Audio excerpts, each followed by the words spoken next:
देखते हैं एक प्रिंस को जिसने अपने पैलेस को काफी खूबसूरत बनाकर रखा हुआ था। वो अपने पैलेस में खूबसूरत लड़कियों को बड़ी बड़ी दावतें दिया करता था। एक रात बहुत तेज तूफान आ जाता है। उस तूफान से बचने के लिए एक गरीब बूढ़ी औरत प्रिंस के महल में आ जाती है। अब ऑब्वियसली वो औरत बूढ़ी थी, इसीलिए शक्ल सूरत से प्यारी नहीं थी। अब वो बूढ़ी औरत प्रिंस के ऑनर में उसे रोज फ्लावर गिफ्ट देती है। प्रिंस सोचता है कि इस बूढ़ी औरत की हालत खराब है, वो एक बूढ़ी औरत है और उसकी शक्ल सूरत भी प्यारी नहीं है, इसीलिए वो उस बूढ़ी औरत का मजाक बनाता है, हंसने लगता है और उस बूढ़ी औरत की इंसल्ट करते हुए प्रिंस ने उसके फ्लावर को फेंक दिया। वो बूढ़ी औरत प्रिंस को काफी समझाती है कि खूबसूरती कभी भी इंसान के चेहरे पर नहीं होती, बल्कि वो इंसान के दिल में पाई जाती है। लेकिन प्रिंस उसकी कोई बात सुनने को तैयार ही नहीं था और देखते ही देखते वो बूढ़ी औरत एक खूबसूरत लेडी में बदल गई। असल में वो बूढ़ी औरत एक जादूगरनी थी जो कि किसी बूढ़ी औरत का रूप लेकर प्रिंस के पास आई थी ताकि वो प्रिंस को आजमा सके। वो जादूगरनी समझ गई थी कि प्रिंस के दिल में प्यार नाम की कोई चीज है ही नहीं, इसीलिए वो प्रिंस को अपने मैजिक से जानवर यानी बीस्ट बना देती है। प्रिंस उस जादूगरनी से काफी रिक्वेस्ट करता है कि वो ऐसा ना करे, लेकिन वो उसकी एक नहीं सुनती। जादूगरनी के इस मैजिक की वजह से सब लोग आहिस्ता आहिस्ता प्रिंस को भूलने लगे। यहाँ पर हम ये जान पाते हैं कि उस जादूगरनी ने प्रिंस को जो फ्लावर दिया था वो कोई आम फ्लावर नहीं था, बल्कि मैजिकल फ्लावर था, जादुई फूल था वो। और फ्लावर एक्सेप्ट ना करने पर उस जादूगरनी ने प्रिंस को ये कर्ज दे दिया और ये कर्ज तभी खत्म होगा जब प्रिंस को उस फ्लावर की आखिरी पेटल यानी पंखुड़ी गिरने से पहले किसी से प्यार हो जाए और वो भी प्रिंस से प्यार करे।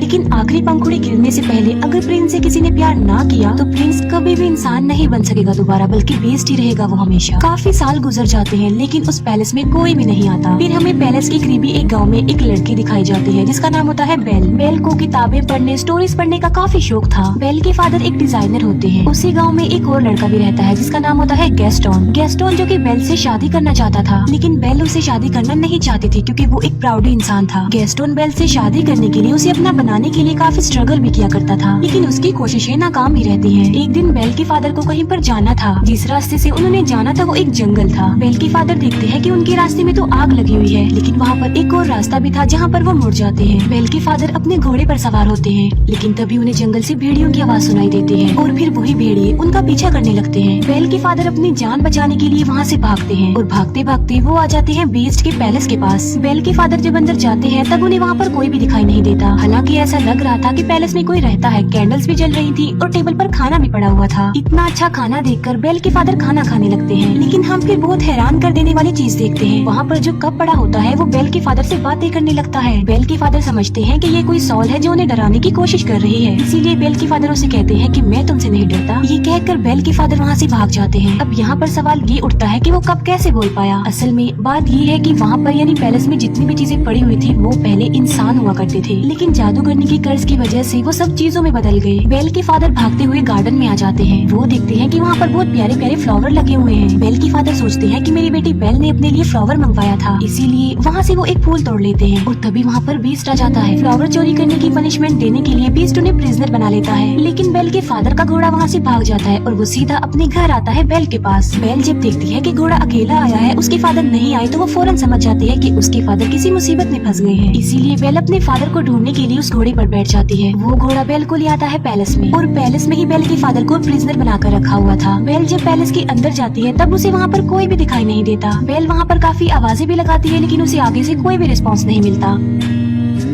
बेल वहाँ पर आवाजें सुन पा रही थी, लेकिन उसे वहाँ पर कोई भी नजर नहीं आ रहा था। बेल उस जगह पर पहुँच जाती है जहाँ पर उसके फादर को कैद करके रखा गया था, प्रिजनर बनाकर। बेल के फादर उसे बताते हैं कि ये सारा महल जिंदा है, इसीलिए जितना जल्दी हो सके तुम यहाँ से भाग जाओ। कहीं ऐसा ना हो कि वो तुम्हें देख ले। मैंने तुम्हारे लिए फ्लावर तोड़ा था और उसने मुझे पनिशमेंट देने के लिए यहाँ पर कैद कर दिया। लेकिन बेल के वहाँ से निकलने से पहले ही बीस्ट वहाँ पर आ जाता है। बेल उसे देखकर काफी डर जाती है, घबरा जाती है, क्योंकि जाहिर सी बात है वो बीस्ट था तो काफी खतरनाक लग रहा था और काफी डरावना भी। लेकिन बेल बीस्ट को ये बात शो होने नहीं देती कि वो उसे डर रही है। बेल कहती है कि मैं अपने फादर से मिलना चाहती हूँ, लेकिन बीस्ट ऐसा नहीं चाहता था कि वो अपने फादर से मिले। बेल बीस्ट को कहती है कि तुम कितनी जालिम इंसान हो, एक छोटी सी गलती के लिए तुम इतनी बड़ी सजा दे रहे हो। उन्होंने सिर्फ एक फ्लावर ही तो तोड़ा है और ऐसा करने के लिए मैंने ही उन्हें कहा था, इसीलिए मैं हर सूरत अपने फादर से मिलूंगी। बीस्ट उसे बताता है कि अगर ये दरवाजा एक बार खुल गया और उसके बाद बंद हो गया तो ये दोबारा कभी भी नहीं खुल पाएगा। ये कहते ही बीस्ट डोर को ओपन कर देता है। बेल अंदर जाती है और अपने फादर से मिलती है, लेकिन वो अपने फादर को बाहर की तरफ पुश कर देती है और इसके बाद दरवाजा बंद कर देती है। अब बीस्ट के अकॉर्डिंग वो दरवाजा दोबारा नहीं खुल पाएगा, इसीलिए वो बेल के फादर को अंदर नहीं डाल सकता। बेल के फादर की जगह पर अब खुद बेल वहाँ पर कैद हो गई थी। इसके बाद बीस्ट बेल के फादर को वहाँ से ले जाकर आजाद कर देता है, उसे छोड़ देता है। अब बेल वहाँ पर कैद हो जाती है, लेकिन जब बीस्ट वहाँ पर नहीं होता तब एक घड़ी और एक कैंडल स्टैंड बेल के पास आते हैं। ये चीजें इंसान थी, लेकिन कर्ज की वजह से घड़ी और कैंडल स्टैंड में चेंज हो गई है। लेकिन ये इंसानों की तरह ही सब कुछ कर सकते हैं, सुन सकते हैं, बोल सकते हैं, चल भी सकते हैं। वो दरवाजा खोल देते हैं और बेल को कहते हैं कि तुम हमारे साथ साथ आओ। वो बेल को कहते हैं कि हम तुम्हें रहने के लिए एक अलग रूम देंगे, क्योंकि वो समझ गए थे कि बेल ही वो लड़की हो सकती है जो उन्हें इस कर्ज से आजाद करवाएगी। वो बेल को रहने के लिए एक रूम देते हैं। जब इस बात का बीस्ट को पता चलता है तो उसे काफी गुस्सा आता है, इसीलिए वो घड़ी और कैंडल स्टैंड को डांटता है और उन पर गुस्सा करता है, जिस पर वो दोनों कहते हैं कि शायद ये ही वो लड़की है जो हमें इस कर्ज से आजाद करवाएगी। तुम्हें उसके करीब जाना चाहिए, उसे इम्प्रेस करना चाहिए और उसे प्यार भी करना चाहिए। वो बीस्ट को मशवरा देते हैं कि तुम बेल के पास जाओ और उसे अपने साथ खाने के लिए इनवाइट करो। ये बात सुनकर बीस्ट को उन पर गुस्सा आता है। वो उनसे कहता है कि क्या तुम पागल हो गए हो कि मैं एक चोर की बेटी को खाने के लिए इनवाइट करूं, उसके साथ खाना खाऊं? ऐसा कभी भी पॉसिबल नहीं हो सकता। लेकिन जब उसके सारे लोग उसे काफी इंसिस्ट करते हैं तो वो इस बात के लिए मान जाता है, क्योंकि उन सबके कर्ज होने की रीजन कोई और नहीं बल्कि बीस्ट है। बीस्ट बेल के पास जाता है। वो बेल को कहता है कि तुम मेरे साथ खाना खाओगी, लेकिन इसे तुम कोई रिक्वेस्ट मत समझना। बेल उसे कहती है कि तुम क्या पागल हो? पहले तुमने मेरे फादर को प्रिजनर बनाया, फिर मुझे कैद कर लिया और अब मेरे साथ खाना खाना चाहते हो। बीस्ट दरवाजे को जोर जोर से पीटता है और कहता है कि जो भी हो जाए तुम तो मेरे साथ खाना खाओगी। बेल कहती है कि चाहे मैं भूखी मर जाऊं, लेकिन मैं तुम्हारे साथ खाना नहीं खाऊंगी। जिस पर बीस्ट कहता है कि चलो ठीक है, मैं तुम्हारी ये ख्वाहिश भी पूरी कर देता हूँ, तुम्हें भूखा ही मारूंगा। अब तुम्हें कोई भी खाना नहीं देगा और तुम भूखी ही मरोगी। बेल फिर भी दरवाजा नहीं खोलती और वो वहाँ से चला जाता है। जिस अंदाज से बेल ने बीस्ट को जवाब दिया था, उसे देखकर वहाँ सभी कर्ज चीजें लाइक कैंडल स्टैंड, घड़ी, पिच कप, उन सबको ये कंफर्म हो जाता है कि बेल ही वो लड़की है जो उन्हें कर्ज से निजात दिलाएगी। फिर हम देखते हैं बीस्ट को जो कि उसी रोज फ्लावर के पास जाता है। बीस्ट देखता है कि उस फ्लावर की बहुत सारी पंखुड़ियां गिरकर टूट गई हैं। ये वही रोज फ्लावर था जिसकी खत्म होने के बाद बीस्ट हमेशा के लिए जानवर ही रहेगा और पैलेस की जितनी भी कर्ज चीजें हैं वो सारी ऐसे ही रहेंगी, हमेशा के लिए बेजान बन जाएंगी। वो फ्लावर पर बहुत ही थोड़ी पंखुड़ियां रह गई हैं और वो भी बहुत जल्द गिर जाएंगी। फिर हम देखते हैं बेल के फादर को जो कि वापस अपने गांव में आ चुके थे। वो सब लोगों को बता रहे होते हैं कि मेरी बेटी की जान खतरे में है। जंगल के पास एक पैलेस है और वहाँ पर एक बीस्ट रहता है और वहीं पर मेरी बेटी फंस गई है। लेकिन कोई भी उनकी इस बात पर बिलीव करने को तैयार नहीं था, बल्कि वो सिर्फ इस बात को कहानी ही समझ रहे थे।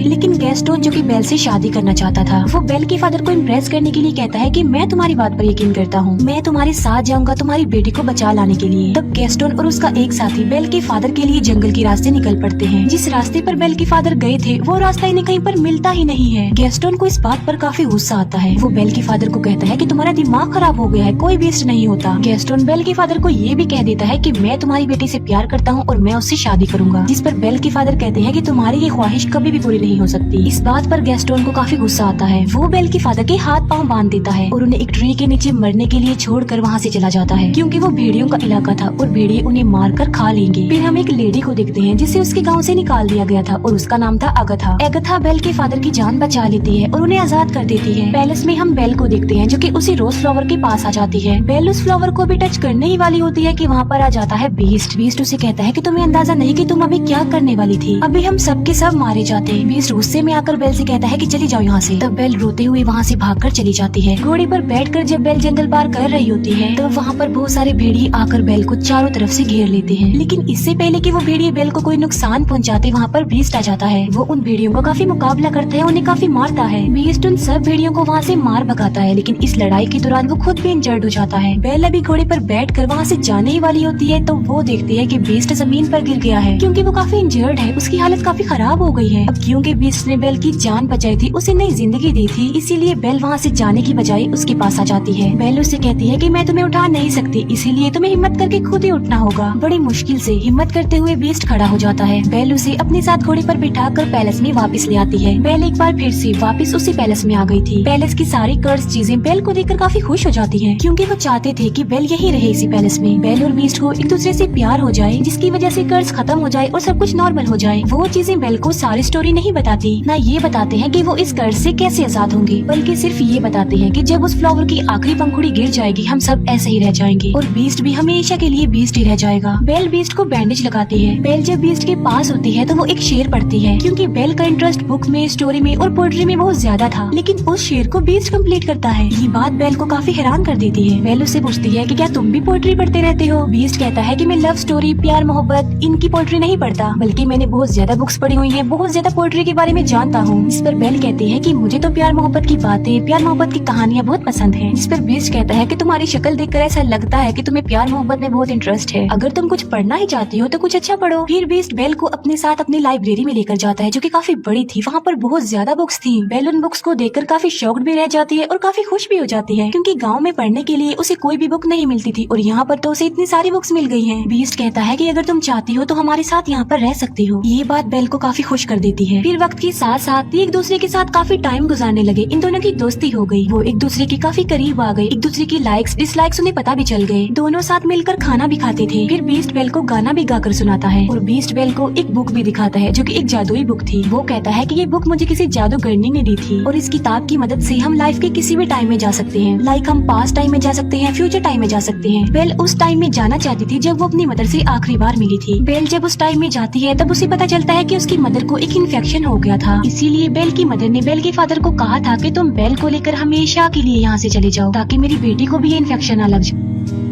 ये जानने के बाद बेल काफी दुखी हो जाती है, क्योंकि बेल ये बात नहीं जानती थी। फिर ये प्रेजेंट टाइम में वापस आ जाते हैं। कैंडल स्टैंड बीस्ट को कहता है कि तुम्हें बेल से अपने प्यार का इजहार कर देना चाहिए। बीस्ट कहता है कि वो कभी भी मुझसे प्यार नहीं करेगी, लेकिन कैंडल स्टैंड बीस्ट को काफी मनाने की कोशिश करता है और बीस्ट के सारे साथी यानी वो सारी चीजें बीस्ट को इस बात के लिए एग्री कर लेती है। वो पहले बीस्ट को तैयार करती है और बाद में वो बेल को भी तैयार कर देती है। बेल को डांस करना काफी पसंद था, इसीलिए वो दोनों डांस करने वाले होते हैं। हम देखते हैं कि बेल के फादर वापस अपने गाँव में आ गए हैं। वो सबको बताते हैं कि गेस्टों ने उन्हें जंगल में बांधकर छोड़ दिया था ताकि भेड़िए आकर उन्हें खा लें। वहीं बेल के फादर के साथ अगथा भी होती है, लेकिन गेस्टोन इस बात पर एग्री नहीं करता, बल्कि वो मुकर जाता है। वो कहता है कि ये झूठ बोल रहा है, इसके ऊपर शैतान आ गया है और ये पागल हो गया है। साथ साथ वो कहता है कि अगथा की गवाही कोई इम्पोर्टेंस नहीं रखती, क्योंकि ये तो पहले ही गाँव से निकली हुई है। यहाँ पर गेस्टोन का साथी भी झूठ बोल देता है। वो कहता है कि गेस्टोन जो भी कह रहा है बिल्कुल ठीक कह रहा है। इसीलिए सब गाँव वाले गेस्टोन की बातों पर बिलीव कर लेते हैं और सब लोग ये समझने लगते हैं कि बेल के फादर का मेंटल बैलेंस खराब हो गया है। साथ साथ उनके ऊपर कोई शैतानी साया भी है। इसी वजह से वो बेल के फादर को पकड़ लेते हैं। फिर हम देखते हैं पैलेस में, जहाँ पर बीस्ट और बेल डांस कर रहे थे और वो डांस को काफी एंजॉय कर रहे थे। उन्हें काफी अच्छा फील हो रहा था। बीस्ट बेल को कहता है कि मैं इन फीलिंग्स को काफी अच्छा फील कर रहा हूँ, मैं तो इन्हें जैसे भूल ही गया था। बेल कहती है कि मुझे मेरे फादर ने डांस करना सिखाया। बीस्ट उससे पूछता है कि क्या तुम अपने फादर को मिस करती हो, जिस पर बेल कहती है जी हाँ, मैं अपने फादर को बहुत मिस करती हूँ। बीस्ट के पास एक जादुई मिरर होता है, जिसकी मदद से वो हर उस पर्सन को देख सकते हैं जिन्हें वो देखना चाहते हैं, और उस मिरर में वो बेल को उसके फादर को दिखाता है। बेल देखती है कि गाँव वालों ने उसके फादर को प्रिजनर बनाया हुआ है, बांधा हुआ है। ये देखकर बेल काफी अपसेट हो जाती है। इस पर बीस्ट कहता है कि तुम्हारे फादर को तुम्हारी जरूरत है, तुम्हें उनके पास जाना चाहिए। साथ साथ बीस्ट बेल को वो जादुई मिरर भी दे देता है और कहता है जब कभी तुम्हें मेरी याद आई तो मेरी इस बदसूरत शक्ल को इस मिरर में देख लेना। इसके बाद बेल अपने फादर को बचाने के लिए वहाँ से निकल जाती है और अब बीस्ट पैलेस में अकेला रह गया था। बीस्ट बेल को काफी मिस कर रहा था, क्योंकि उसे बेल से प्यार हो गया था, लेकिन अब तो वो उससे काफी दूर जा चुकी थी। अब क्योंकि बेल चली गई थी तो उनका कर्ज ऐसा ही रहेगा और वो हमेशा ऐसे ही बने रहेंगे। इस बात को लेकर बीस्ट और उसके बाकी साथी काफी अपसेट हो जाते हैं। बेल अपने गांव में पहुंच जाती है और वो देखती है कि उसके फादर को सब लोगों ने प्रिजनर बनाया हुआ है। बेल सबको बताती है कि मेरे फादर जो कह रहे थे वो बिल्कुल सच था। जंगल में एक पैलेस है और वहाँ पर एक बीस्ट रहता है, एक जानवर है वहाँ पर। लेकिन गाँव वाले बेल की बातों पर भी यकीन नहीं कर रहे थे। तब वो उस जादुई मिरर में सब लोगों को बीस्ट दिखाती है। बीस्ट को उस मिरर में देखकर सब लोग काफी हैरान रह जाते हैं। बेल उन सबसे कहती है कि वो खतरनाक नहीं है, तुम्हें डरने की कोई जरूरत नहीं है, बल्कि वो दिल का बहुत ज्यादा अच्छा है और वो किसी का नुकसान नहीं चाहता और न ही वो कभी किसी को नुकसान पहुँचाता है। गेस्टोन को ये बातें सुनकर रियलाइज हो जाता है कि बेल अब उस बीस्ट को प्यार करने लगी है। इसी वजह से गेस्टोन जेलस हो जाता है। इसीलिए वो सबको भड़काने की कोशिश करता है कि उस बीस्ट ने बेल पर ब्लैक मैजिक कर दिया है, तभी तो ये ऐसा बोल रही है। वो कहता है कि बेल को भी इसके फादर के साथ ही प्रिजनर बना दो। बाद में वो सब गाँव वालों को उकसाता है कि हमें मिलकर उस पैलेस में जाना चाहिए और उस बीस्ट को जान से मार डालना चाहिए, वरना वो इस गाँव में आ जाएगा और हम सबको मार डालेगा, हमारे पूरे गाँव को खत्म कर देगा। वो गाँव वाले उसकी बातों में आ जाते हैं और पूरा गाँव पैलेस की तरफ चल पड़ता है। जब गाँव वाले बीस्ट को मारने के लिए पैलेस में आते हैं तब बीस्ट के सारे साथी यानी वो चीजें उन लोगों पर अटैक कर देती हैं। गांव वालों को कुछ भी समझ नहीं आती कि ये क्या हो रहा है, क्योंकि वो कोई इंसान तो नहीं थे बल्कि बेजान चीजें थी। फिर हम देखते हैं गेस्टोन को, जो बीस्ट के पास पहुंच चुका था, लेकिन बीस्ट काफी उदास होता है क्योंकि बेल की जाने के बाद उसे कुछ भी अच्छा फील नहीं हो रहा था। वो बेल को काफी मिस कर रहा था।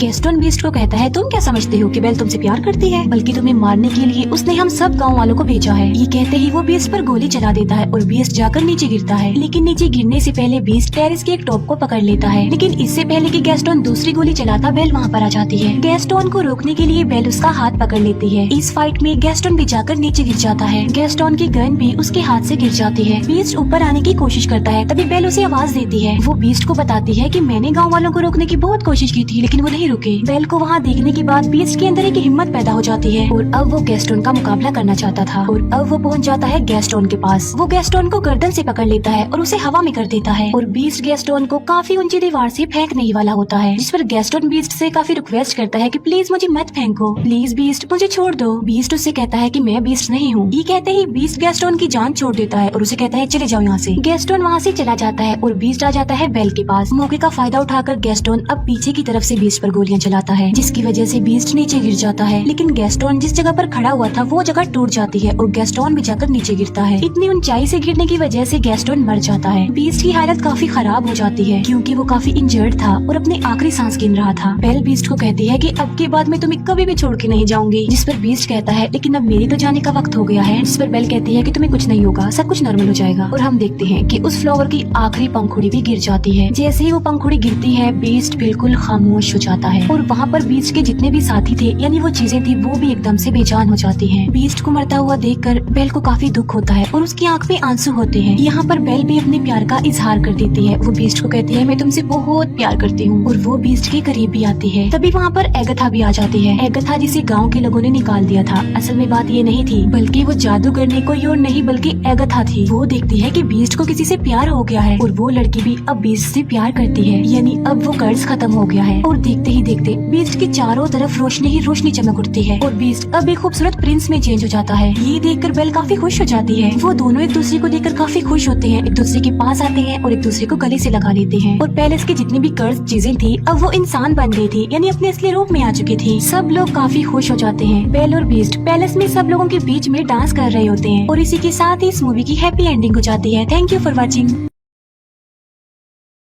होशियार है दुनिया के सबसे तेज दिमाग के साथ। वो इस मूवी के स्टार्ट में हम देखते हैं एक प्रिंस को जिसने अपने पैलेस को काफी खूबसूरत बनाकर रखा हुआ था। वो अपने पैलेस में खूबसूरत लड़कियों को बड़ी बड़ी दावतें दिया करता था। एक रात बहुत तेज तूफान आ जाता है। उस तूफान से बचने